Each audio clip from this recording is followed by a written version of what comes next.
A great article from Judicial Watch again. Thank you for tuning in to Hard News TV. I'm your host, Terry Lynn, and this is the channel where truth is like poetry, and sometimes people just can't handle it.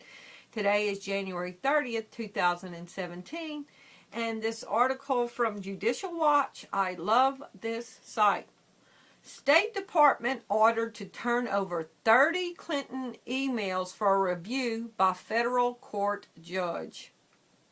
A federal court judge ordered the U.S. State Department to produce the court 30 Clinton email-related documents that had been blacked out under various privilege claims.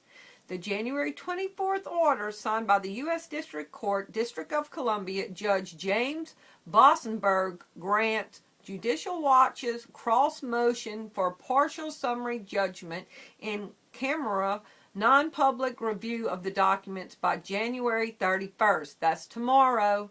Judicial Watch versus U.S. Department of State. Judicial Watch on November 23rd, 2016, asked the court to reject the State Department's secrecy claims over the Clinton email documents on the ground the documents relate to government misconduct. Judicial Watch argued the agency should release the 30 emails that had been withheld under deliberative process, attorney-client, and attorney-work product privileges. Judicial Watch argued that Clinton's email practices at the State Department constituted misconduct. The U.S. federal government has produced 2 State Department Inspector General reports and a report following an FBI investigation, which collectively support the conclusion that at a minimum, the unofficial server arrangement was misconduct, even if it was not a prosecutable violation of criminal law or one that will necessarily result in civil liability. Secretary Clinton herself has called the unofficial server arrangement, quote, a mistake. The State Department's descriptions of the document show that the department may have misled the public, you think, about the Clinton email scandal. The Vaughan withholding index description of these records appear to show, at least in part, a public relations campaign orchestrated by defendant to create a false equivalence between Secretary Clinton's unofficial server and the records management practices of former Secretaries Condoleezza Rice, Colin Powell, and Madeleine Albright. No one believes that Madeleine Albright used an unofficial server located in her residence for government communications, nor did Colin Powell hold 30,000 government records in his possession for 2 years after he left the State Department.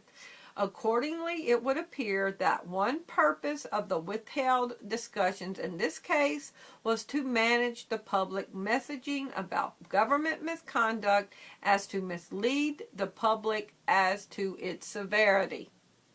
Judicial Watch asked the court to reject the State Department's efforts to shield documents under the deliberative process privilege, among other assorted privileges, in order to protect the confidentiality of internal deliberations. In this circuit, the government misconduct exception to the deliberate process privilege applies in 2 circumstances. First, to the deliberative process privilege disappears altogether when there is any reason to believe government misconduct occurred. And second, there is a reason to believe the document sought may shed light on government misconduct. The privilege is routinely denied on the grounds that shielding internal government deliberations in this context does not serve the public's interest in honest, effective government. Both exceptions apply to the 30 documents in question here. Quote, it is significant that federal court will review these email documents of Hillary Clinton for evidence of government misconduct, said Judicial Watch President Tom Fenton. This important court victory shows that we are now in the middle of the Clinton email scandal. Judicial Watch is not letting up. They are not letting up. They have been filing Freedom of Information requests. They've been filing lawsuits So y'all please go look at Judicial Watch if you want to know what's really going on legally with Hillary Clinton. Y'all please stay tuned. There's more to come. Thank you for watching. Bye-bye.